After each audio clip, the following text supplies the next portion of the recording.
بسم اللہ الرحمن الرحیم۔ Bill of exchange. Bill of exchange ایک خاص قسم کی دستاویز ہے۔ جب کوئی تاجر اپنا مال فروخت کرتا ہے تو خریدار کے نام بل بناتا ہے۔ بعض اوقات اس بل کی ادائیگی کسی آئندہ تاریخ میں واجب ہوتی ہے۔ اس بل کو دستاویزی شکل دینے کے لیے مدیون اس کو منظور کر کے اس پر دستخط کر دیتا ہے کہ میرے ذمے فلاں تاریخ کو اس بل کی ادائیگی واجب ہے۔ اس کو عربی میں کمبیالہ، اردو میں ہنڈی اور انگریزی میں بل آف ایکسچینج کہتے ہیں۔ بل آف ایکسچینج میں ادائیگی کی جو تاریخ لکھی ہوئی ہوتی ہے اس تاریخ کے آ جانے کو عربی میں نقض الکمبیالہ اور انگریزی میں میچیورٹی کہتے ہیں۔ اس تاریخ کی ادائیگی کو میچیورٹی ڈیٹ کہتے ہیں۔ ہنڈی میں لکھا ہوا دین تو مدیون سے تاریخ ادائیگی آنے پر ہی لیا جا سکتا ہے، مگر دائن کو فوری طور پر رقم کی ضرورت ہوتی ہے تو کسی تیسرے شخص کو وہ بل دے کر لکھی ہوئی رقم لے لیتا ہے اور بل کی پشت پر دستخط کر کے اس کے حقوق اس تیسرے شخص کی طرف منتقل کر دیتا ہے۔ تیسرا شخص اس پر لکھی ہوئی رقم میں کٹوتی بھی کرتا ہے۔ مثلا ہنڈی پر 1000 روپے لکھے ہوئے ہو تو وہ 950 روپے دیتا ہے۔ اس عمل کو عربی میں خصم الکمبیالہ، انگریزی میں discounting of the bill of exchange اور اردو میں بٹا لگانا کہتے ہیں۔ اور ہنڈی کی پشت پر جو دستخط کیے جاتے ہیں اس کو عربی میں تظہیر اور انگریزی میں انڈوسمنٹ کہتے ہیں اور اردو میں عبارت ظہری لکھنا کہتے ہیں۔ ہنڈی پر بٹا لگانے کی شرح یعنی میچیورٹی نقض الکمبیالہ کو مد نظر رکھ کر طے ہوتی ہے۔ تاریخ ادائیگی جتنی قریب ہوتی جائے بٹا لگانے کی شرح کم ہوتی جاتی ہے۔ بینک بھی عموماً بل آف ایکسچینج کی ڈسکاؤنٹنگ کرتے ہیں اور یہ بھی بینکوں کے قصیر المیعاد قرضوں میں داخل ہے، اس لیے کہ بل آف ایکسچینج کی ادائیگی عموماً 3 ماہ میں ہوتی ہے۔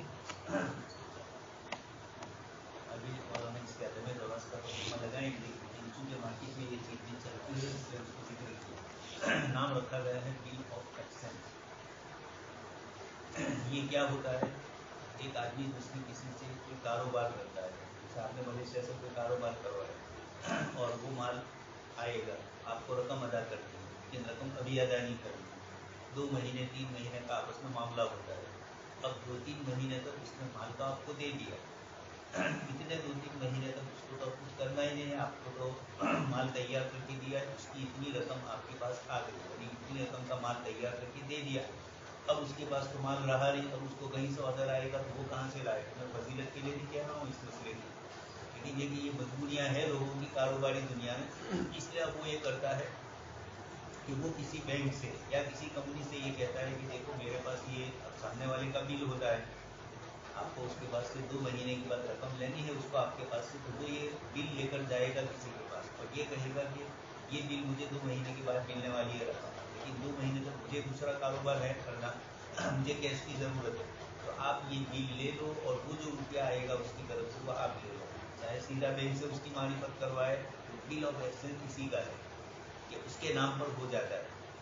2 مہینے کے بعد وہ رقم اس کو ملی، اس کو کیا فائدہ ہوا؟ وہ آپ کو ابھی 1 لاکھ روپیہ دے گا، یعنی 1 لاکھ روپیہ آپ کو ضرورت ہے تو وہ 1 لاکھ پورا نہیں دے گا، وہ اس میں 5,000 10,000 کم دے گا، اور کیش ابھی آپ کو دے دیا، آپ کو تو 2 مہینے کے بعد یہ رقم ملنے والی تھی، اس کے بجائے آپ کو ابھی مل گئی، تو آپ کو فائدہ ہوا کہ آپ کیش سے دوسری کوئی چیز کریں، لیکن جب وہ کیش دے گا تو اس کو تو اس سے کوئی فائدہ نہیں کہ 3 مہینے 2 مہینے اس کی رقم رکی رہے اور جتنے دیے اتنے ہی وہ آپ کے پاس سے لے، یہ سودی دنیا میں کوئی سمجھتا نہیں ہے، اس لیے وہ یہی کہے گا کہ میں آپ کو یہ رقم آپ کی ابھی دے دیتا ہوں، لیکن اس رقم میں جو لکھی ہوئی ہے اس سے آپ کو کم رقم میں دوں گا، رقم چاہے اگر لکھی ہوئی سامنے والا وہ پوری دے گا، لیکن یہ جو جب 2 مہینے کے بعد دے گا تو اس کو یہ فائدہ کس کا ہوا؟ ایسے ہزاروں بینکوں کے پاس اگر اس طرح کے لوگ آئے تو ان کی رقم کے اوپر بینک کو سیدھا اس طریقے سے سود مل جاتا ہے، یعنی رقم اس کو بینک کو لینی ہے 1 لاکھ اور اس کو وہ دے رہے ہیں 5,000 10,000 کم، تو یہ 5,000 10,000 ان کو اس کا فائدہ ہوا، یہ ہے بل آف ایکسچینج۔ آج کل کاروباری دنیا میں اس طرح کا کاروبار بھی چلتا ہے، جس کو کیش کی فوراً ضرورت ہوتی ہے اور سامنے والے کو چیز بیچی ہے ابھی نہیں مل رہا ہے تو اس کو استعمال کر لیتے ہیں۔ تخلیقی زر کا عمل۔ بینک کا ایک اہم کردار جس کا ذکر یہاں بہت ضروری ہے وہ یہ ہے کہ بینک پہلے سے موجود زر میں اضافہ کر کے زر کے پھیلاؤ کو بڑھاتا ہے اور زر کی رسد میں اضافے کا کام انجام دیتا ہے، اس کو تخلیقی زر یعنی تخلیق کے اعتبار کہتے ہیں۔ ذیل میں اس کی وضاحت کی جاتی ہے۔ یہاں سے تو مولانا ایک دوسری گفتگو کرتے ہیں کہ بینکنگ کے نظام کے اندر ایسا نہیں ہے کہ اس کا امانت، آپ نے کسی کی امانت رکھی 5-10 آدمیوں کی، جب دن آئے گا آپ وہ رقم ان کو ادا کر دیں گے، آپ کو بھی کوئی فائدہ نہیں، ان کو ان کی پوری رقم مل جائے گی، یہ تو امانات میں ہوتا ہے، بینک کے بظاہر ڈپوزٹ اور امانت بولتی ہے، لیکن ایسا ہوتا نہیں ہے، بینک تخلیق زر بھی کرتی ہے، روپیے کو پیدا بھی کرتی ہے، سیون بیچتی ہے گجراتی میں کہا جائے گا، लड़कियां होती हैं अंडे लेकर बेचती हैं, अंडे से बच्चा पैदा, तो ये बैंकें भी इस तरह के अंडे लेके बेचती है। ये तख्लीक़ ज़र का, हालांकि कारोबार कर नहीं रही है, कारोबार करे तो तख्लीक़ ज़र हो, ये सिर्फ सूदी निज़ाम के ऊपर क्या, और सिस्टम में कुछ इस तरह का इन्होंने निज़ाम मुरतब किया है कि खुद ब खुद उनके पास रुपये आते हैं, नए एक रुपये से दूसरा रुपया बनता है, वो किस तरह वो समझा लोगों के पास जो रकम आती है उसमें से तख्लीक़ ज़रनी का, तख्लीक़ एतबार का, जाहिर में तो कोई है नहीं, लेकिन एतबार करके वो बढ़ाते हैं। लोगों के पास जो रकम आती है उसमें से बहुत थोड़ा सा हिस्सा लोग अपने पास रखते हैं, उसका ज़्यादा हिस्सा बैंक में रखते हैं। इसी तरह जब लोग बैंक से कर्ज लेते हैं तो नकदी की शक्ल में लेना जरूर नहीं समझते, बल्कि कर्ज देने की उमूमन सूरत ये होती है कि बैंक कर्ज लेने वाले का अकाउंट खोलकर उसको चेक बुक दे देता है। चीजें बतलाई, एक तो ये कि आपके पास रकम पड़ी है, आप घर में नहीं रखते हैं, आप बैंक में जमा करते हैं, आपने तो डिपोजिट के तौर पर जमा करवाए, सेविंग अकाउंट में आपने रखी है, सूद मिलेगा वो अलग, लेकिन ये आपकी रकम आपने 1 साल के बाद उठाई, 2 साल 3 साल के बाद उठाने, इतनी मुद्दत में ये रकम बैंक में पड़ी है, बैंक उसको कारोबार में लगाती है। आपके साथ तो मामला मुजारबा मुशारका का नहीं हुआ है, सूदी मामला भी नहीं हुआ है, लेकिन आप जानते हैं कि इस पर क्या मिलेगा, लेकिन ऐसा सूद के वो जो दे उस पर हम राजी, बाकायदा आपस में तबादला नहीं होता जैसे फिक्स डिपॉजिट में होता है कि भाई इतने दिन के लिए, इतने महीने के लिए, इतने साल के लिए इतनी रकम रखता हूँ, इस पर आप मुझे कितना शरही सूद देंगे।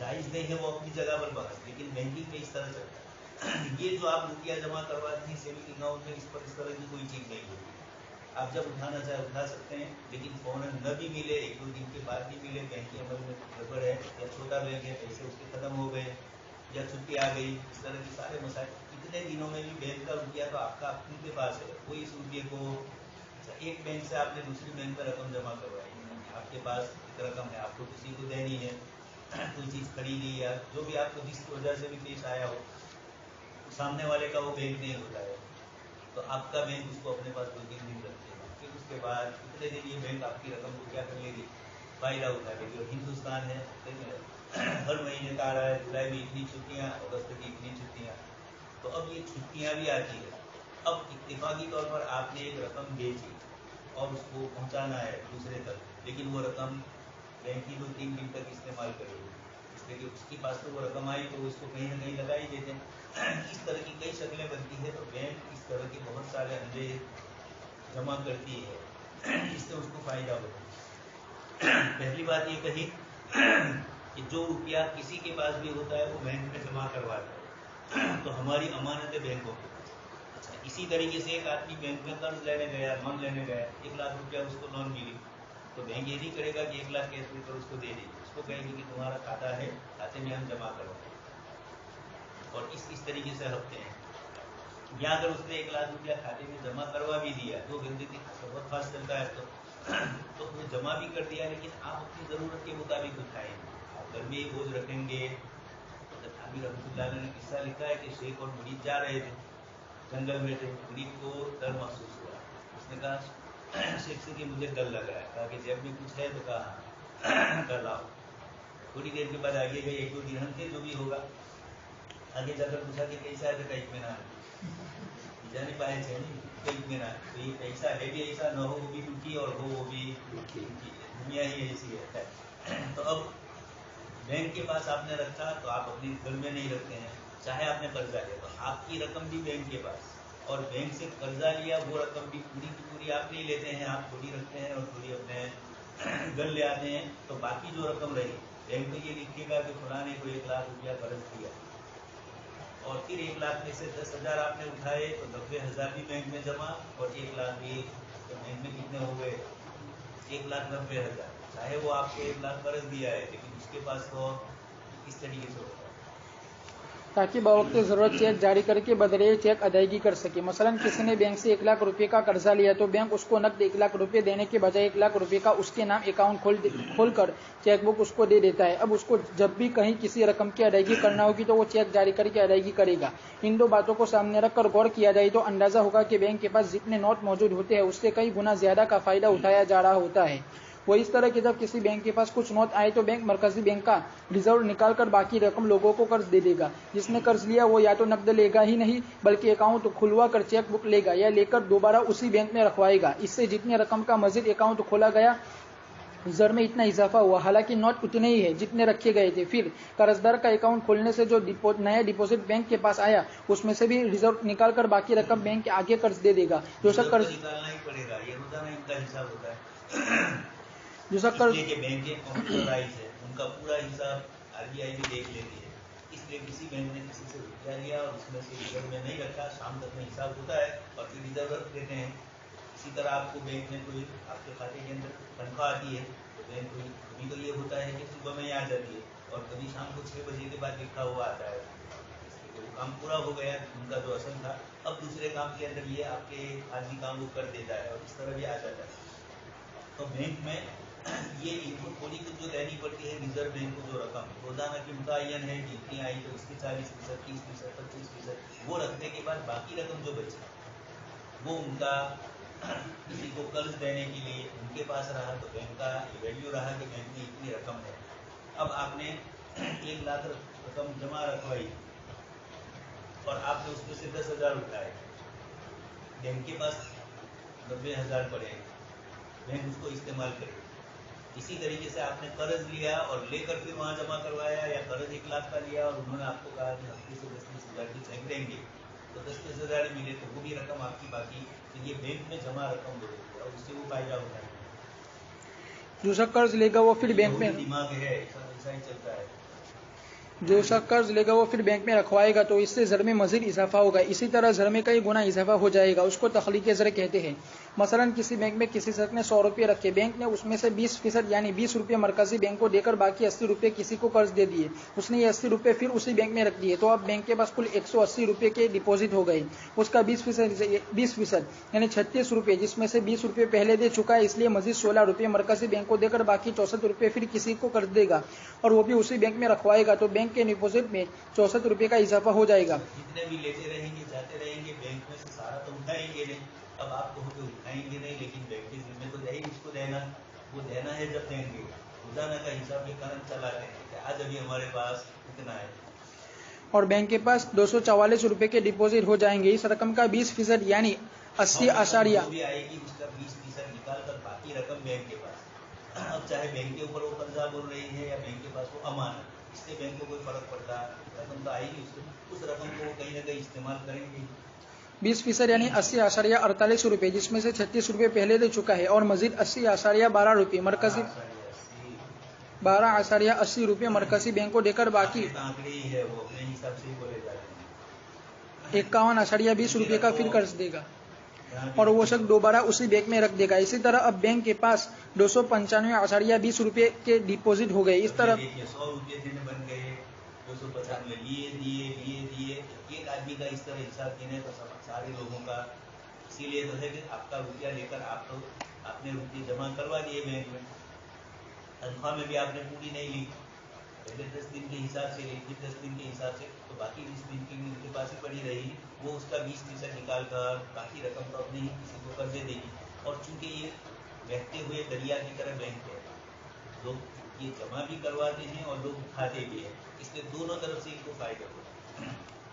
اس طرح بینک مزید قرض دیتا رہتا ہے یہاں تک کہ رقم ختم ہو جاتی ہے۔ اس مثال میں بینک کے پاس 100 روپے تھے مگر اس سے فائدہ 295 روپے کا حاصل کیا جا رہا ہے۔ مولانا اٹک گئے، نہیں تو اٹک نہ تو آگے بڑھے، 2-3 مرتبہ کا حساب دے کر چپ ہو گئے، بینک میں تھوڑا ہوتا ہے، روزانہ اس طرح چلتا ہے۔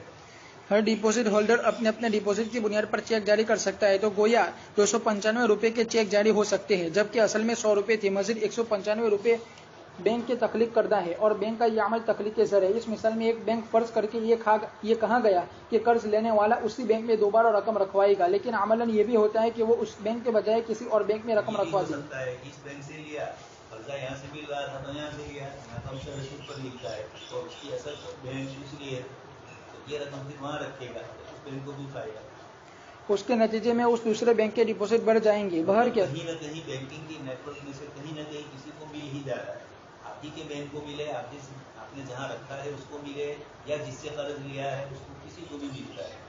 بہر کے بینک سے لیے جانے والے ہر قرض کے نتیجے میں کسی نہ کسی بینک کے ڈپوزٹ میں اضافہ ہوگا، تو اس ورق میں تمام آپ کی رقم ہے اور آپ لیتے ہیں اور اس پر چارج آپ پر لگا دیں گے، ATM میں بھی اور اسی طریقے سے اس بینک میں بھی جن کے چیک ہوتے ہیں ان کو بھی، تو یہ اتنا چارج لیا ہے وہ کس کا؟ चार्ज अभी ब्रोकर ले लिया है, बाकी और चार्ज तो जितने दूसरे वो लगते हैं वो आपको जिसको सूद देते हैं वो काट कर ही देते हैं, लेकिन इतनी रकम अभी ही अब आपके पास से काट लेते हैं और खाते में होती है, आपकी डिपॉजिट पड़ी हुई है 17 रुपये गए तो आप सोचते हैं कि मैं रुक हो रहा है क्या जी। और वैसे बात भी है, हम अपनी चीज़ की हिफाजत के लिए कितनी परेशान होते, इसके बजाय बैंक ने हिफाजत में रखा है तो वो उस पैसों को भी इस्तेमाल करें। तो इस सूरत में तमाम बैंकों का मजमुआ तख्लीक ज़र का अमल करेगा। बैंक के ज़र को बढ़ाने में एक और चीज़ का बहुत ज़्यादा दखल है जिसको इस्तिलाह में फ्लॉट कहते हैं। बैंक के पास जो रकम डिपॉजिट के तौर पर है उस पर बैंक को सूद देना पड़ता है। ये सूद इन डिपॉजिट्स की लागत यानी कॉस्ट है, यानी ये सूद देकर बैंक को ये डिपॉजिट हासिल हुई है। लेकिन कभी रकम कुछ मुद्दत के लिए रहती तो बैंक के पास ही है, मगर इस मुद्दत में वो बैंक के डिपॉजिट में शामिल नहीं होती और इस पर बैंक को सूद नहीं अदा करना पड़ता। आपने एक बैंक से दूसरे बैंक में रकम पहुंचानी है, इस बैंक में तो जमा थोड़ी होगी, क्रॉस होगा, एंट्री पड़ेगी। अब ये जो क्रॉस होगा इसके अंदर ये बैंक के पास रहेगा, उसके खाते में जमा नहीं होगा, लेकिन पैसा तो पड़ा है नहीं, उनको तो इतना देना है ये जानते हैं, समझ मुतायन करने से मुतायन होते नहीं है, रकम पड़ी हुई है, जब कोई मांगेगा ये चलाते हैं आगे अभी तो दे दो। कोई आया लेने के लिए, चाहे कर्जे वाला आया चाहे सूद वाला, सूद पर यानी लोन लेने वाला है, बैंक का अपना तस्लीकी ज़र का अमल जारी रहेगा, वो जानती है कि आया भी है गया भी है और आता रहेगा जाता रहेगा, इसलिए जो जैसा आएगा उसके साथ इस तरह का मामला कर लेंगे, लेकिन असल रकम तो हमारे पास बनती ही जाएगी। ये बैंक का ऐसा असर, बैंक ने दे दिया 1 लाख रुपया कर्ज के तौर पर, उसका सूद तो शुरू हो गया। अब वही आदमी चाहे 10,000 रखे अपने पास, 10,000 ले और बैंक में रखे है, उसको सूद कितने का देना पड़ता है, 1 लाख का ही देना पड़ेगा। ये इस तरह कानून, ये बैंक का ऐसा असर है जिस पर लागत कुछ भी नहीं अदा करनी पड़ती। ऐसा कई सूरतों में होता है, मसलन बैंक की तरफ से दूसरे बैंक की तरफ चेक जारी किया गया तो इस बैंक से दूसरे बैंक की तरफ रकम मुंतकिल होने में कुछ मुद्दत लग जाती है। इस दौरान यह रकम बैंक का फ्लॉट है। उसकी एक सूरत यह है कि बैंक ने किसी को ड्राफ्ट दे दिया, जब तक वो ड्राफ्ट कैश नहीं करा लिया जाता उस वक्त तक ये रकम बैंक के पास फ्लॉट के तौर पर है। मदरसे वाले ज़कात के लिए जाते हैं तो लोग उनको लिख देते हैं, वो सफी तरफ अहमदाबाद में 1 महीना रहेगा, उसके बाद मदरसे आएगा और यहाँ आकर के वो यहाँ की बैंक में जमा करवाएगा। इतने दिन तक जो उसके पास रहा वो किसके पास रहेगा, उसी बैंक में जिसका ये है। एक सूरत यह भी है कि बैंक एलसी खुलता है और एलसी खुलवाने वाला अदायगी उसी वक्त कर देता है, मगर बैंक आगे अदायगी उस वक्त करता है जबकि कागजात आ जाते हैं। यही नहीं उसकी मिसाल मैंने आपको दी कि हम लोग जब ये हज के अंदर मिलता था कंसेशन और हाजियों के पास से कुछ रकम कम कर दी जाती थी, उसमें यही शक्ल होती थी कि हाजियों की रकम हज कमेटी के मानी पर गवर्नमेंट ले लेती थी 6 महीने 7 महीने पहले, और वो रकम पूरे हिंदुस्तान के 1.5 लाख हाजियों के पास से रही इनके पास, जिसको इन्होंने कारोबार में सूद पर जहाँ भी इनको लगा वहाँ लगाई, और 6 महीने के बाद आप हज के लिए जा रहे हैं तो अब आपको हदिया दिया जा रहा है। ये हदिया नहीं है, आप ही की रकम को इन्होंने सूद पर इस्तेमाल की। इसके बजाय इंडोनेशिया मलेशिया की शक्ल अलग है, हाजी दमन बोलते हैं इसको, वहाँ की शक्ल बहुत अच्छी है। एक आदमी अभी से अपनी रकम रखना चाहे, 15 साल का है, 20 साल का बच्चा है, 25 साल का है, उसके पास हर महीने थोड़ी थोड़ी रकम वो बैंक में रखेगा, ये मुजारबा पर चलेगी। इस्लामी बैंक मुजारबा के तौर पर उसकी रकम को इस्तेमाल करेगा। साल पूरा होगा उसको 15%, 20% अपनी रकम के एतबार से नफ़ा मिलता है, वो उस नफ़ा के साथ उसको फिर लेता नहीं है, उस नफ़ा को गिन लेते हैं और फिर अपने हिसाब में इसका इजाफा वो तो बैंक ही कर लेती है। असल रकम ये और इस पर ये मुनाफा और असल रकम दोनों इस साल की जमा हुई, फिर साल पूरा हुआ, फिर साल के ऊपर 2 साल का रकम भी और 2 साल का मुनाफा, ये दोनों मिलकर फिर आगे बढ़ता है।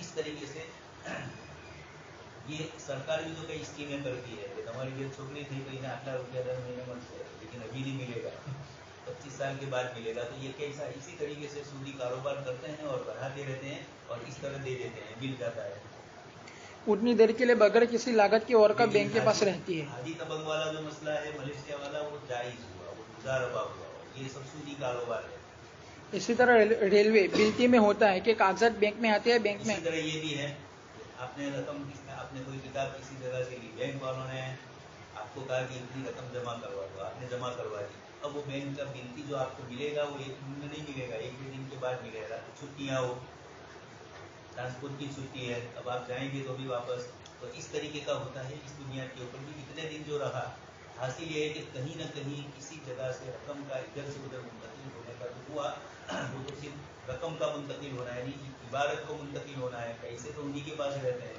फिर उसके बाद वो देते हैं।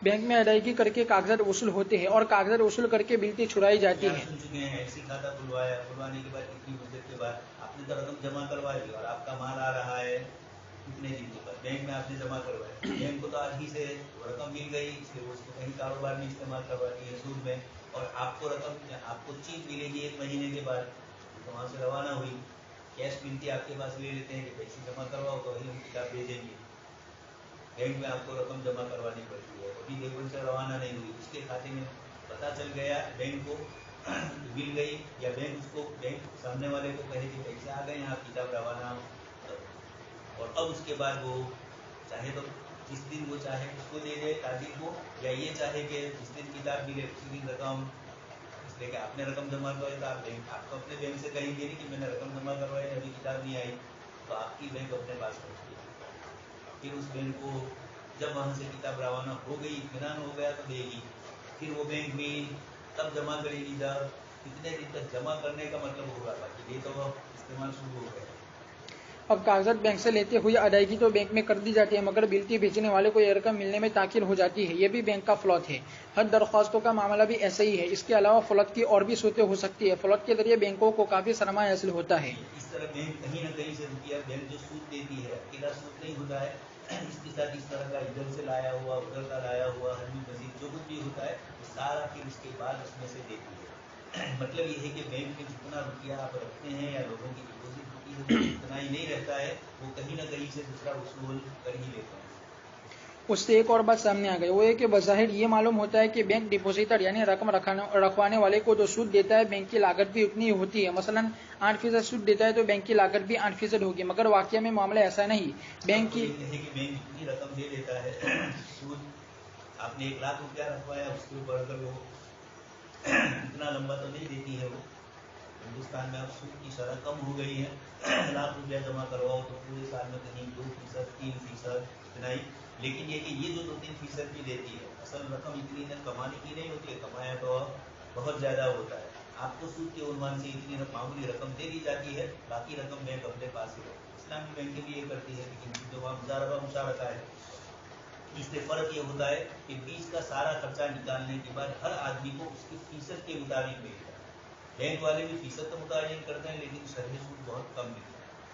बिल्कुल कैश रकम का 15%, 18%, 19% तक मलेशिया के बैंकों ने 18% तक गुज़िश्ता सालों में लोगों को मुजारबा के तौर पर लेकर कितना नफ़ा दिया है। 100 रुपये पर 18 रुपये, 1 लाख रुपये पर 18,000 रुपये मिल जाते हैं। इस तरीके की रकम मिलती है, ये वहाँ होता है। बैंक ये नहीं करती, बैंक ज़्यादा बालाई खा लेती है और बहुत कम शरह सूद दोनों को मिलता है। बैंक की हकीकी लागत उससे कम होती है जो उसने सूद दिया है, इसलिए कि बैंक के पास बहुत सी रकम ऐसी भी होती है जिस पर वो सूद अदा नहीं करता। ऐसा भी है, बैंक के पास एक रकम ऐसी भी पड़ी है जिसका उसको सूद नहीं देना पड़ता है, वो कहीं से आई, ये बीच वाली फ्लॉट वाली जितनी आई उसमें उनको सूद नहीं, बल्कि आपके पास से लेगी कि हमने चार्ज लेती है और उससे नफा हासिल करता है। ऐसी रकम एक तो फ्लॉट की रकम है और दूसरी करंट अकाउंट की रकम होती है। करंट अकाउंट में भी ये है कि आपकी रकम जमा है, वैसे करंट है जब मांगे तब देंगे, लेकिन हर वक्त मांगे ये जरूरी है, इसलिए इनकी रकम को भी इस्तेमाल कर लेते हैं। अब इनको मालूम है कि सेविंग अकाउंट की रकम कोई आई है, वो उसको करंट अकाउंट वाले उसको जरूरत है, ये इसकी है नहीं, ये इसकी नौत तो वही है, इसलिए अपने पास आई हुई उस रकम को आप खुद खड़े होकर देखेंगे, आपने 1 लाख जमा करवाया, बाजू में कोई 1 लाख लेने आया है, आप खुद बंदा किन्हें दे दिए, इस तरह भी होता है। इससे मालूम हुआ कि बैंक को जो नफा हासिल होता है उसका 8% से भी कम हिस्सा आवाम को मिलता है, लिहाजा बैंक के नफे का रुख आवाम की तरफ कम है और सरमायादारों की तरफ ज्यादा है।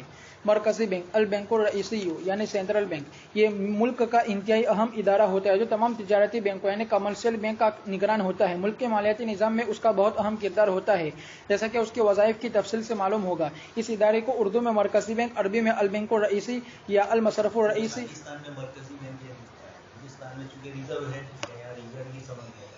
और अंग्रेजी में सेंट्रल बैंक कहते हैं। मरकजी बैंक मुख्तलिफ ममालिक में मुख्तलिफ नामों से मौसूम होता है। मसलन पाकिस्तान में स्टेट बैंक ऑफ पाकिस्तान मरकजी बैंक है, इंग्लैंड में बैंक ऑफ इंग्लैंड, इंडिया में रिजर्व बैंक ऑफ इंडिया मरकजी बैंक है। मरकजी बैंक के वज़ाइफ यानी फंक्शंस, मरकजी बैंक यानी सेंट्रल बैंक मुतअद्दिद वज़ाइफ अंजाम देता है जिनको यहाँ जिक्र किया जाता है। यह हुकूमत का बैंक होता है, हुकूमत की रकमें उसमें रखी जाती है, मगर हुकूमत की रकमों पर यह बैंक हुकूमत को सूद नहीं देता है और बवक्त ज़रूरत हुकूमत को कर्जा भी देता है और उससे मामूली शरह पर सूद भी लेता है। निज़ाम बाकी रखता है, इसलिए कि हुकूमत सियासी निज़ाम वो एक अलग चीज़ है, اور اقتصادی نظام الگ ہے. ملک کے اقتصادی نظام کو سنبھالنے کے لیے اس قسم کی بینکوں کا ہونا اس اعتبار سے ضروری ہے یعنی کہ جس میں حکومت کا دخل کم ہو. اس لیے بتلایا کہ نام تو حکومت کا ریزرو بینک آف انڈیا لیکن حکومت یعنی خود ریزرو بینک میں جو لوگ کام کرتے ہیں ملازم ہیں ان کی تنخواہ بھی کس میں سے ملے گی؟ حکومت کی طرف سے. ریزرو بینک آف انڈیا نہیں دے گا, حکومت کی طرف سے. یہ الگ بات ہے کہ حکومت پھر اس کے پاس سے اس کو وصول کرے, اس طرح کا نظام. تو ایک تو حکومت کا بینک, حکومت کی رقمیں گورنمنٹ کی جتنی رقم حکومت آتی ہے ٹیکسز سے جتنی زیادہ آتی ہے اسٹیمپ ڈیوٹیاں آتی ہے یہ بڑی بڑی رقمیں ہیں مگر حکومت کو کی رقموں پر یہ بینک حکومت کو سود نہیں دیتا ہے اس لیے کہ حکومت ہی کا ہے کہ کسی کا جلوہ میں دعوے ہوئے تو اس طرح نہیں ہوگا اس کو سود. لیکن اگر دیا حکومت کو تو سود ملے گا اور جمع بھی وہی حکومت کا ہی ہوگا. نمبر 2 مرکزی شعبے الگ الگ ہو گئے. سیاسی نظام والوں نے لیا اپنے الیکشن جیتنے کے لیے. اسی لیے ایسا ہوتا ہے کہ الیکشن سے پہلے سیاسی پارٹیاں یہ چاہتی ہے کہ بینکیں جو ہے وہ شرح سود اپنا زیادہ کریں. کب؟ کیسے رکھنے پر, اور کوئی چیز بینکوں سے رقم لے اگر کوئی تو اس کا شرح سود کم کرے تاکہ ہمارے متدار ہمارے ساتھ رہے. یہ سیاسی جماعتیں ایسا چاہتی ہیں لیکن اس موقع پر اگر وہ سیاسی جماعت سے متاثر نہیں ہے, اگر ریزرو بینک آف انڈیا کا گورنر جو ہوتا ہے ڈائریکٹر جو ہوتا ہے یہ گورنر اگر اس پر متفق نہیں ہے حکومت سے اور وہ حکومت کو مشورہ بھی دے گا کہ خزانے میں اتنا روپیہ نہیں ہے کہ آپ سود کی شرح زیادہ کرو اور کم کرو, یعنی دونوں میں نقصان کس کا ہے؟ بینک کا نقصان ہے. اس لیے وہ منع کرے, کہے گا کہ نہیں آپ کو الیکشن جیتنے کے لیے چاہے آپ کتنے ہی وعدے کرو لیکن ملک کا اقتصادی نظام دوسری حیثیت سے چلتا ہے اس لیے وہ اس سے منع کریں گے. لیکن یہ کسی زمانے میں اب یہ راج میں نہیں ہے. 3 آدمی بدلے گئے 4-5 سالوں کے اندر بدلے خود گئے. تو ریزرو بینک آف انڈیا یہ سب سے حساس شعبہ ہے, پورے ملک کی بینکنگ کے نظام کو سنبھالنے والا ہے. ملک کی معیشت کے اندر اگر اتار چڑھاؤ ہوا تو یہ اس کو کنٹرول کرنے کے لیے ہوتا ہے. بہت بڑی ذمہ داریاں ہیں اس کی. نمبر 2 مرکز سے بھی لے آئے کتنے کروڑوں کا سود نے مطلب رقم لے لی کہ یہ رقم تو تمہارے کھاتے میں آئی اور اب تک استعمال نہیں ہوئی. اس کی نظر پینشن والوں کے اوپر ہوگی, جن کو پینشن ملتا ہے ان کی رقمیں جو جمع ہوتی ہے اس پر جس ملک کی سربراہ کی نظر ہو تو وہ ریزرو بینک کے اندر کیا نہیں کریں گے. اور ریزرو بینک کے پاس روپیہ تو آیا ہے لیکن یہ ترقی کے لیے ملک کی ہاسپٹلیں کھلی جائے, بڑی بڑی اچھی دوسری ضروریات کی جو چیزیں ان میں لگایا جائے, نہیں کہ حکومت اس کو سیاسی نظام میں چلائے. کروڑوں روپئے لگائے اور وہ گئے دوسرے ملکوں میں بھی لگا دیے, جوا کھیلنا ہوتا ہے. نمبر 2 مرکزی بینک حکومت کا معاشی پالیسیوں میں مشرفی ہوتا ہے. حکومت اگر کوئی اسکیم چلاتی ہے تو یہ روکیں گے, مشورہ دیں گے کہ آپ اگر اس طرح کا نظام کرتے ہیں تو ملک کا نقصان. جیسے میں نے ابھی کہا حکومت قرضے معاف کرنے کی بات کرے وہ کہے گا کہ پیسے کے قرض معاف کرو. ابھی جو آیا اور کبھی حکومت خود یہ کرے گی قرضے معافی نہیں کرے گی. ابھی جو آیا پہلے تو کہہ دیا کورونا والوں کا اور پھر اس کے بعد آیا کہ رقم تو ہے ہمارے پاس لیکن اس کے لیے ہے نہیں, کورونا کے دوسرے مریضوں کے لیے ہی ہم رکھنا چاہتے ہیں. تو حکومت کوئی بھی پالیسی اپنی طرف سے یہ کرے, مثلا جو تنخواہ دار ہے ان کا پینشن بڑھائے, 5واں پگار بند 6واں پگار بند یہ چلتا ہے تو اس طرح کا اگر بڑھا دے تو پیسے تو ہونے چاہیے خزانے میں. تو یہ اس قسم کی جتنی اسکیمیں حکومت کو عوام الناس کو خوش کرنے کے لیے اعلان کر دے 15 لاکھ آئیں گے لیکن آنا یہ آسان نہیں ہے. نمبر 3 مرکزی بینک زرعی مبادلہ کو محفوظ رکھتا ہے, اس کو ذخیرہ کرتا ہے اور بوقت ضرورت اس کا اجرا بھی کرتا ہے. زرعی مبادلہ ڈالر ہے, پاؤنڈ ہے, فارن کرنسی جتنی بھی ہوتی ہے وہ اپنے پاس ایک ذخیرہ رکھتا ہے تاکہ حکومت کو جب کسی اور دوسرے ملک سے کوئی معاملہ کرنا ہے تو یہی کیش ہمارے پاس جو ہے ڈالر اسی سے معاملہ کرے. نمبر 4 مرکزی بینک کے سب سے اہم کردار 2 ہے. ایک یہ کہ تمام تجارتی بینکوں یعنی کامرشل بینک کی نگرانی کرتا ہے. یہ سب سے بڑا مسئلہ ہے, ساری بینکوں کی نگرانی کہ کوئی بینک کوئی گڑبڑ تو نہیں کر رہا ہے, اور گڑبڑ کرنے میں اصل نقصان ہوتا ہے ڈپوزٹر ہوتا ہے. اس لیے ڈپوزٹ کی حفاظت کے لیے کہ حقوق العباد میں سے حکومت کو اس کی بھی ذمہ داری ادا کرنی پڑتی ہے, اس لیے ریزرو بینک اس کو بھی دیکھتا ہے اور ان کا نظم و ضبط برقرار رکھتا ہے. گڑبڑ ہے تو بینکوں کے اندر کچھ نہ کچھ آپس میں مسئلے چلتے ہی رہتے ہیں, تو محلوں میں ہوتے ہیں تو بینکوں میں نہ ہوتے ہیں, تو ان میں بھی تو اب اس کو حل کرنا یہ بھی جیسے وہاں ہے یہ آیا تھا انٹرنیشنل گیپ, اس طریقے سے یہاں پورے ہندوستان کی 2 بینکوں میں آپس میں کہیں گڑبڑ ہے تو ان 2 بینکوں کے جھگڑے کو بھی ریزرو بینک آف انڈیا دور کرے گا اور ان کا نظم و ضبط برقرار رکھتا ہے تاکہ ان سے مالیاتی فوائد حاصل ہو اور نقصانات کے پہلو کا سدباب ہونا چاہیے. किसी भी मुल्क का जो मरकजी बैंक है उसकी सबसे बुनियादी बात यह है कि मुल्क की मईशत अच्छी चले, बैंकों से अवाम नास को फायदा हो। मान लीजिए जैसे पैदा न हो जो अवाम नास का नुकसान करे, और अगर इस तरह के हुए तो उनसे किस तरह वसूल करना, ये सब रिजर्व बैंक ऑफ इंडिया का मामला होता है, लेकिन नहीं हुआ। इस मकसद के लिए मरकजी बैंक मुख्तलिफ काम करता है। मसलन किसी बैंक के कायम होने से पहले उसको लाइसेंस देना मरकजी बैंक का काम है। मरकजी बैंक की तरफ से लाइसेंस के बगैर बैंक कायम नहीं हो सकता। जब भी कोई बैंक कायम होगा तो रिजर्व बैंक ऑफ इंडिया का इनके पास कागज चाहिए, वो मंजूर करेगा तो ही ये बैंक मंजूर होगा। और लाइसेंस जारी करने से पहले मरकजी बैंक तमाम जरूरी बातों का जायजा लेता है। ऐसा हो रहा है कि सुबह में उठे नहीं, किसी ने बैंक कायम कर दिया और लोग वहाँ पैसे जमा करवाने जाए बेचारे आवाम, और उनका पैसा डूब जाए, इसलिए हुकूमत ने इसके लिए रजिस्ट्रेशन का अमल रखा है। रजिस्ट्रेशन रिजर्व बैंक करता है, और वो रजिस्ट्रेशन करने के लिए जो उसूल और ज़ाब्ते हैं अपने आदमी भेजेगा, उनसे पूछेंगे कि रकम तुम्हारी कितनी है, आवाम से कितनी लोगे, और रकम लेकर तुम ये किस तरीके से निज़ाम चलाओगे बैंक का। नंबर 2, माशी नुक्ता नज़र से जहां रकम लगाने की ज़रूरत ज़्यादा हो, मरकज़ी बैंक तिजारती बैंकों का रुख उस तरफ कर देता है। मसलन किसी खास इलाके में तरक्याती कामों की ज़रूरत है या किसी खास शोबे मसलन ज़राअत या तिजारत या सनअत वगैरह में सरमाया लगाने की ज़रूरत हो, तो मरकज़ी बैंक तिजारती बैंकों को इन इलाकों या शोबों में ज़्यादा कर्जे देने का पाबंद कर देता है। ये कहेगा कि तुम अपनी रकम, यानी एक तो आप सुन चुके हैं कि कमर्शियल बैंकें होती है, सनती बैंकें होती है, और इसी तरीके से एग्रीकल्चर बैंकें होती है, ये तो इसी नाम की है, इसलिए उनमें तो यही काम हो। इसके अलावा भी जो उमूमी बैंक है, उन उमूमी बैंकों में भी वक्ती तौर पर किसी इलाके में ये बैंक है और वहाँ अचानक कहरसाली हुई, काश्तकारों के लिए बारिश नहीं है, इनको बीज की रकम की ज़रूरत है। इसी तरह कोई इलाका इंडस्ट्रियल है, वहाँ अचानक कोई हादसा पेश आ गया, ऑनलाइन से कपड़ा नहीं आ रहा है, या आया तो महंगा धागा मिलता है इसका, इस तरह की कोई चीज़ आई, तो सनती इदारे वाले भी बैंकों से लोन लेना चाहे तो उनको दी जाएगी, लेकिन जो बड़े सरमायादार लेते हैं ये समझ में नहीं आता। इसलिए मुफ्ती शफी साहब ने पाकिस्तान में जब इस्लामी माशी निज़ाम कायम करने की बात की तो ये कहा कि हुकूमत कुछ शेयर्स कंपनियाँ कायम करें, और उसके अंदर 5,000, उस वक्त की बात की 5,000 तनख्वाह जिनकी 5,000 से कम हो उनको ही वो शेयर बेचे। 5,000 से ऊपर रकम वालों को शेयर तो वो सब खरीद लेंगे, तो ये गरीब का बेचारे का क्या होगा। ये इसकी मौलाना ने बताई मुफ्ती साहब ने। इस तरीके से मुल्कों में भी ये होना चाहिए, इसलिए कि कभी कोई काश्तकार है लेकिन बड़ा मालदार काश्तकार है, और वो बैंकों से दूसरे लेने गए, ये भी जा रहा है। आम वतन ये नहीं होता है, आम वतन काश्तकार गरीब ही होते हैं, या इनका पैसा साल के बाद साल ही पे मिलता है, और इतना कर्जा कर लेते हैं कि साल पूरे होने पर वो रकम वहीं अदा करनी पड़ती है। अहमदुद्दीन खान साहब का एक छोटा सा रिसाला है, विवाद का सफ़र। विवादियों की जो सिफात होती है, अच्छी सिफात, उसको भी जिक्र किया, बुरी का भी जिक्र किया।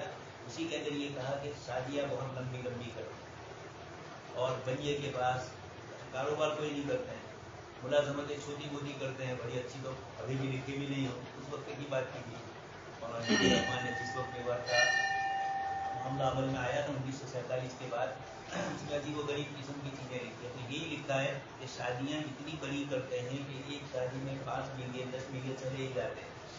तो इस तरीके से सारे बीघे बनिए को दे दिए, और इस तरीके का अमल चला, और इसके नतीजे के अंदर वो गरीब ही रहे।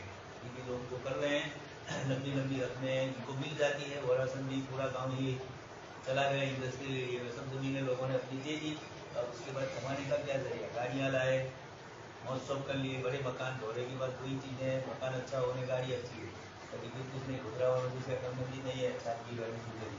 यहाँ तो तरफ तो हाल है, यही हाल सूरत जिले का भी है, हथौड़ा वाले वहाँ भी यही है, बड़ी बड़ी ज़मीनें काठियावानियों को दे दी, और फिर उसके बाद आराम से बैठे। तो ये अभी आने से पहले एक मजमून पढ़ रहा था, यहूदियों का दुनिया में क्या कारनामा है, जो मजमून है शेख अली तंदावी का एक छोटा सा किस्सा है। इन्होंने कहाँ पढ़ाते थे, वो यहूदी बच्चे भी वहाँ पढ़ते थे, मिस्र में तो भाई यहूदी वो पढ़ते थे, और स्कूल में पहला नंबर आता था। तो उनका जो स्कूल का निगरान था वो थोड़ा दीनदार था, उसने शेख अली तंदावी से कहा कि ये क्या हो रहा है, पहला दूसरा तीसरा चौथा नंबर यहूदी ला रहे हैं, हमारे बच्चे आ ही नहीं रहे। कहा क्या करें, वो बहुत मेहनत करते हैं और हमारे बच्चे करते नहीं, इसलिए वो नंबर। तो कहा अच्छा थोड़ी तब्दीली करो, जो अदब का मजमून था उसके साथ दीनियात का मजमून शामिल करो, और दोनों का इम्तिहान एक साथ। सिर्फ अदब में तो वो कामयाब होते थे, तो अदब भी और दीनियात, यानी कुरान की आयतों की, सूरतों की तशरीह और तफसीर 20-25 दिन बाकी थे, और ऐलान किया कि इम्तिहान में ये तब्दीली हो रही, ताकि वो यहूदी पछड़ जाए, लेकिन जब नंबर आया तो उनका पहला नंबर आया। आयतों पर भी इन्होंने इतनी मेहनत की, कुरान का जो सब्जेक्ट इनका था उस पर भी, और अरबी अदब का जो सब्जेक्ट था और उसमें भी। तो कहा क्या करें, तो कुछ नहीं कर सकते। ये है ही ऐसी कौम कि वो दीन दुनिया दोनों एतबार से आगे बढ़ी है, दीनी एतबार से तो ऐसे आगे नहीं बढ़ी है, लेकिन उनके कुछ अपने ज़ाती दीनियात है, मुझे कहना है। उनका पर्दा अभी कल परसों आया किसी एक हाई स्कूल के अंदर यहूदी बच्चियों ने कहा कि हमारे लिए तो पर्दे वाला हो निज़ाम, पर्दे वाला ओ एजुकेशन नहीं चला, लड़की लड़कियों का मखलूक नहीं रहा। उन्होंने ये किया तो उसके ऊपर वो भी यूरोप की बात कर रहा हूँ, यहूदी इसराइल में तो करे, लेकिन दूसरी जगह पर भी इस तरीके से किया और वो स्कूल ने खुशी खुशी कबूल किया। और मुसलमान लड़की बुर्का पहन के जाती है, मुसलमान लड़की को बुर्का पहन के रोक रहे हैं, ऐसा नहीं है, आपने अपना ईमान बेच दिया है। फौज में मसला आया दाढ़ी का, किसी भी फौजी को दाढ़ी रखनी हो मुसलमान को तो इजाज़त लेनी पड़ेगी। सुप्रीम कोर्ट में किस तरह किसी ने रोक दिया कि नहीं दाढ़ी कोई जरूरी नहीं इस्लाम में, सुप्रीम कोर्ट में किस तरह, सुप्रीम कोर्ट में हम नाकाम हो गए, इसलिए सब मुसलमान दाढ़ी रखते सरदारजियों की तरफ। तो बात बंद थी, इन्होंने कहा बहुत से मुसलमान नहीं रख रहे, मालूम हुआ कि इस्लाम का लाजिमी जुज नहीं है, इस दुनिया पर नहीं चले, केस हार गए बेचारा। बतलाना ये है, ये 2-3 हमारे यहाँ पुलिस वाले हैं, इन्होंने दाढ़ी रखने के लिए मंजूरी लेनी पड़ती है। सरदार जी को कोई मंजूरी लेने की जरूरत नहीं, उनका मजहबी शियार इन्होंने बना दिया। तो आप अपने अकीदे में जितने मजबूत होंगे, सामने दुनिया इसको इतनी मानेगी, देख लिया कल इस तरह बनवा लिया पूरी दुनिया, ये इसी तरीके से चलता है।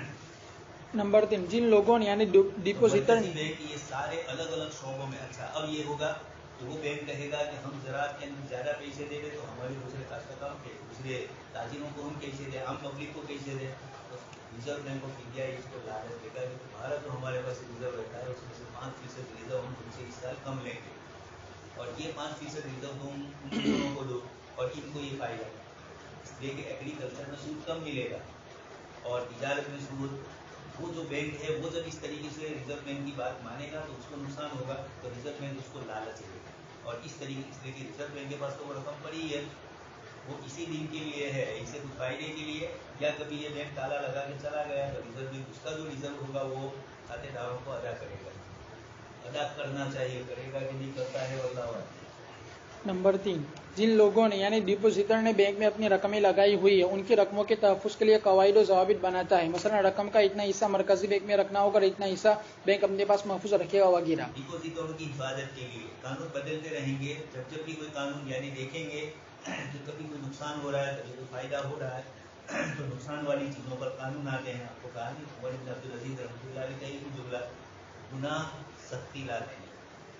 जब आप कानून की खिलाफवर्जी करेंगे तो फिर उसके बाद सख्ती आती है अमूमी तौर पर। नंबर 4, इस बात की निगरानी रखता है कि बैंक की मजमूई हालत माली तौर पर मुस्तहकम हो और उनमें अपने रिजर्व बैंक की ये जिम्मेदारी होती है कि छोटी छोटी बैंकें जो पूरे मुल्क में फैली हुई है उनका फायदा हो।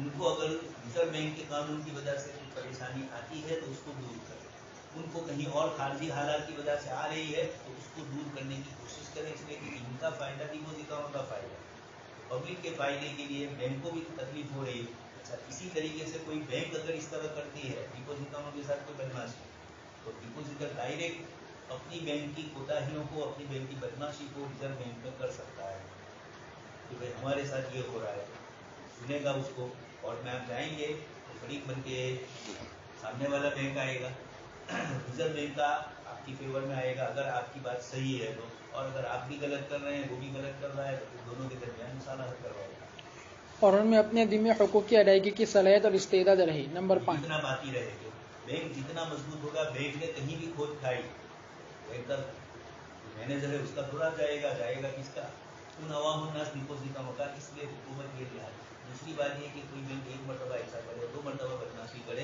तो फिर उसके बाद उस पर बैन भी लगाई जा सकती है। ये बैंक को भी तुमने ये किया है, लोगों ने मदरसे की तरफ से जो रकम इंग्लैंड से आती थी वो रकम आती थी यूनियन बैंक, और वहाँ भी यूनियन बैंक है, सारे बैंक वहाँ है इंडिया के, दुनिया के तमाम मुल्कों में जहाँ वहाँ के हिंदुस्तान के बाशिंदे रहते हैं उन मुल्कों में बाशिंदों के लिए सऊदी अरब में इंग्लिश मीडियम स्कूल भी है, हिंदुस्तान वाले चलाते हैं, जो काम करने के लिए गए अपनी फैमिली के साथ, उनके बच्चे कहाँ पढ़ेंगे, अरबी पढ़े तो हम मलवान, तो फिर उनके लिए वहाँ स्कूल इस तरह का कायम करता है। तो इस तरीके से یہ بینکوں میں بھی اس طریقے کی رقمیں وہاں جمع ہوتی ہے. نمبر 5 تجارتی بینکوں کی باہمی لین دین کا تصفیہ بھی مرکزی بینک کرتا ہے. بینکوں میں آپس میں کوئی گڑبڑ ہوئی کہ تم نے زیادہ سود لیا, ہمارا روپیہ تمہارے پاس آیا تو ہمارے ڈپوزیٹر سے تم نے زیادہ پیسے لے لیے, اور تمہارے ڈپوزیٹر کو ہم وصول کرے تو کم وصول کرنا ہو. یہ قانون ہوتے ہیں, بڑی بینک چھوٹی بینک کو دبائے گا ہی نہیں. تو اس کا بھی تصفیہ ریزرو بینک سے ہوتا ہے. اس مقصد کے لیے مرکزی بینک میں ایک شعبہ ہوتا ہے جس کو عربی میں غرفۃ المقاصہ اور انگریزی میں کلیئرنگ ہاؤس کہتے ہیں. اردو میں اس کو تصفیہ گر کہہ سکتے ہیں. تجارتی بینکوں کے درمیان جو لین دین ہوتا ہے ایک دوسرے کی طرف چیک یا درافٹ جاری ہوتے ہیں. روزانہ غرفۃ المقاصہ میں ان کا حساب کر لیا جاتا ہے. نمبر 6 کمرشل یعنی تجارتی بینکوں کو بوقت ضرورت مرکزی بینک قرضہ بھی دیتا ہے. جب کسی بینک سے رقمیں نکلوانے کے لیے اتنے زیادہ مطالبات آ جائے کہ وہ اپنے سیال اثاثے ان کو پورا نہ کر سکے تو بینکوں کے پاس آخری چارہ کار یہی ہوتا ہے کہ وہ مرکزی بینک سے قرض لی. کوئی بینک چلا, اتفاق یہ ہوا کہ اس کا نظام صحیح نہیں چلایا اور اس کی وجہ سے اس بینک کو کھود گئی, تو بینک کو کھود پڑی گئی ہے اور ڈاؤن ہو گئی ہے. اس بنیاد پر اس کو سنبھالنے کے لیے مرکزی بینک ان کو قرضہ دے دیکھے گی کہ یہ صحیح, لیکن دیکھیں گے کہ کیسے گڑبڑ ہوئی. اب اس میں وہ چالاک ہوتے ہیں, جتنے ہمارے MBA والے ہیں, M.Com کیے ہوئے ہیں, وہ سب کیا کرتے ہیں, اسی طرح کا تو غفلہ کرتے ہیں, بتلاتے ہیں کہ بینک کا زیادہ فائدہ ہوا, اور ادھر بینک کو جب دوسروں کو دینے کی باری آئے گی تو بینک خود میں ہے. ڈبل اس طرح کی پالیسی اپنائی جاتی ہے. یہ اس طرح سے عوامی الناس کو دھوکے میں ڈالا جاتا ہے. کبھی ریزرو بینک آف انڈیا والے کی بھی نظر نہیں گئی تو ان کو بھی دھوکے میں ڈالتے ہیں, اس لیے پڑھا لکھا طبقہ تو بڑا ہوشیار ہوتا ہے, جو جتنا زیادہ اس طرح کی چال بازیاں جانتا ہو. بینک کھود کھا رہا ہے لیکن بتلائے ہی نہیں کہ کھود میں جا رہا ہے, اور اچانک بھی دبا کا ہو, تو ریزرو بینک کی ذمہ داری ہوتی ہے کہ بینکوں کا حساب کلیئر ہے, صاف ہے, یہ دیکھنا ان کی ذمہ داری ہے. اور اچانک اگر اتفاقی طور پر کسی بینک نے کوئی گڑبڑ نہیں کی ہے اور پھر بھی اس کو گڑبڑ ہوتی ہے, اس میں کمی آئی, تو پھر اس کو قرضہ دے دی. اس لیے مرکزی بینک کو آخری چارہ کار کے طور پر قرض دینے والا یعنی lander of the last resort کہتے ہیں. نمبر 5 اخیر میں ایک دم نہیں دے گا, کوئی بھی بینک کچھ کرے نہیں, ریزرو بینک کے پاس جائے. یہ الگ بات ہے کہ ریزرو بینک والا نے یہ ملا ہوا وہ الگ ہے, لیکن ریزرو بینک میں تھوڑا ملنا آسان نہیں ہوتی, گناہ بہت بڑا سمجھا جاتا ہے. نمبر 5 مرکزی بینک کی دو اہم ذمہ داریوں میں سے دوسری ذمہ داری یہ ہے کہ یہ بینک ملک میں زر کے بہاؤ کو کنٹرول کرتا ہے. اگر ملک میں افراط زر زیادہ ہو تو ایسے طریقے اختیار کرتا ہے جس سے زر سکڑنا شروع ہو جائے, اور اگر تفریق پیسہ کہیں میں اندر اترائی جائے. بات یہی ہے کہ لوگوں کے پاس روپیہ پھر رہا ہے تو یہ لالچ دیں گے کہ ہم پرانے کاروبار میں شیئرز قائم کروائیں گے ان کے پاس. اسی طرح بینک کی کچھ اسکیمیں بنوائیں گے کہ اتنا رقم رکھو تمہیں اتنا ملے گا. اب آپ کہو گے اس سے کیا فائدہ, تو ابھی تو وقتی طور پر کیا ہو گیا, ایسا لوگ لالچ میں چیز خرید لیں گے. جب لالچ میں خرید لیں گے یا بینکوں کو رقم رکھوا دیں گے, سود کی امید کے اوپر زیادہ سود بڑھائے گی کہ اگر بینک میں 1 لاکھ رکھا تو ہم 8% دیں گے, 9%, تو لوگ لالچ کے اندر رقم مارکیٹ میں سے روپیہ کیا ہو گیا, بینکوں میں چلا گیا. تو اب چیزیں مہنگی نہیں ہوگی, یہ افراط زر سے نقصان ہو سکتا تھا. اچھا, اسی طرح الٹا لوگ رقم لے کر جا ہی نہیں رہے ہیں, مارکیٹ میں مارکیٹ سونا ہے, تو خرید ہی نہیں رہا ہے. خریدنے گئے نہیں, روکلا تو خریدے گا ہی نہیں, لیکن جو دوسری چیزیں ہیں خریدنے کی, خرید و فروخت کی, جیسے آپ دیکھ رہے ہیں بہت لمبے بہت خریدے گئے, کھیت خریدے گئے, اب سب ٹھنڈا. تو اب یہ اس کو جاری کرنے کے لیے, جیسے لوگوں کے پاس بہت سارے مکانات ہیں لیکن کرائے پر نہیں دے رہے ہیں, اس لیے ملک کے قانون ایسے ہیں کہ کرائے پر دیا تو خود کروا آسان, تو بارود کرو اس میں خود تو کہیں مولانا آئے اور نکال بھی دے, لیکن بارود میں کوئی نکال سکتا نہیں ہے. اس کے قانون ہی ہندوستان میں ایسے اندرا گاندھی کا جو نظام چلا تھا, ریتی نگر نے واوتی روم, یہ جو اس نے چلایا تھا اس زمانے میں, اس بنیاد پر ملک میں ابھی بھی وہ پرانے قانون ہے. تو ابھی یہ نئی حکومت کو ٹیکس نہیں مل رہا. آپ کو کہا میں نے پہلے 1 کروڑ مکانات خالی پڑے ہیں, وہ دیے نہیں ہیں کسی کو کرائے پر, اسی قانون سے بچنے کے لیے. تو حکومت سوچ رہی ہے کہ اتنا قانون یہ ہے کہ مکان آپ نے کرائے پر دیا تو اس کا ٹیکس وصول ہوگا, گھر پہ پڑا ہوا ہے تو انکم کا ٹیکس آئے گا وہ الگ, لیکن یہ ٹیکس آپ کے اوپر نہیں آئے گا. تو حکومت یہ چاہتی ہے کہ ان کے پاس سے ٹیکس وصول کرے, یہ تب ہوگا جبکہ وہ کرائے پر دے. تو حکومت نے قانون کیا کرنا چاہا کہ کرائے کے لیے کچھ آسانیاں کر دی جائے تاکہ لوگ کرائے پر دیں, سامنے والے پر تھوڑی سختی اور ضابطے لگائے جائیں. تو یہ مرکزی بینک کا یہ کام ہوتا ہے کہ ملک کے اندر کہاں سے گڑبڑ آتی ہے کہ افراط زر ہو رہا ہے, روپیہ زیادہ آیا ہے, تو اس پر کام نہیں ہوگا. یہ نہیں کریں گے کہ لوگوں کے پاس سے روپیے لے لے, تمہارے پاس روپیہ زیادہ ہے. وہ اس طرح کی اسکیمیں جاری کرے گی جس سے لوگ اپنے پیسے کاروبار میں لگائیں. اور اگر تفریط زر کی صورتحال ہو تو ایسے کام کرے جس سے زر کا پھیلاؤ بڑھے. زر کو پھیلانے یا سکڑنے کے لیے کئی طریقے ہو سکتے ہیں. بہت ساری شکلیں اس کی بنتی ہیں، مولانا اسی کو سمجھایا ہے. نمبر 1، مرکزی بینک تجارتی بینکوں کو جس شرح سود پر قرض دیتا ہے اس کو بینک ریٹ اور عربی میں استعار البینک کہتے ہیں. اسی کو آفیشیل ریٹ اور عربی میں استعار الرسمی بھی کہتے ہیں. یہ بینک ریٹ بھی زر کے بہاؤ پر یہ بینک ریٹ بھی زر کے بہاؤ پر یہ بینک ریٹ بھی زر کے بہاؤ پر اثر انداز ہوتا ہے. وہ اس طرح کے جب مرکزی بینک شرح سود یعنی بینک ریٹ زیادہ کرے گا تو اب تجارتی بینکوں کو زیادہ سود پر قرضہ ملے گا، لہذا وہ خود بھی عوام کو زیادہ سود پر قرضہ دیں گے، جس کا نتیجہ یہ ہوگا کہ لوگ قرضہ کم لیں گے. اس لیے کہ جو قرضے لینے کے لیے آئے گا 8% کا، یہ کہے گی کہ اب جو قرضے لینے آئیں گے تو کتنا 10%، 2% بڑھائیں گے. تو ایک آدمی کو 1 لاکھ روپے کے اوپر پہلے 8,000 روپیہ سود دینا پڑا، اب ہو گیا 10,000 روپیہ. اتنے لینے جائیں گے یہ 2,000 زیادہ ہے، وہ نہیں جائے گا، رک جائے گا.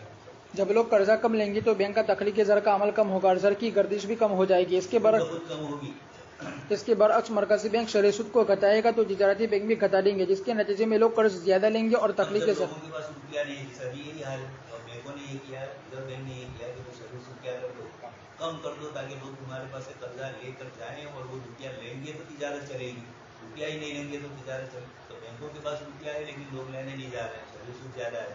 اب یہ حکومت کرے گی کہ تھوڑا کم کرو، یہ ریزرو بینک کی یہ بھی نگرانی ہے. اور تخلیقی زر کا عمل زیادہ ہو کر زر کی رسد بڑھے گی.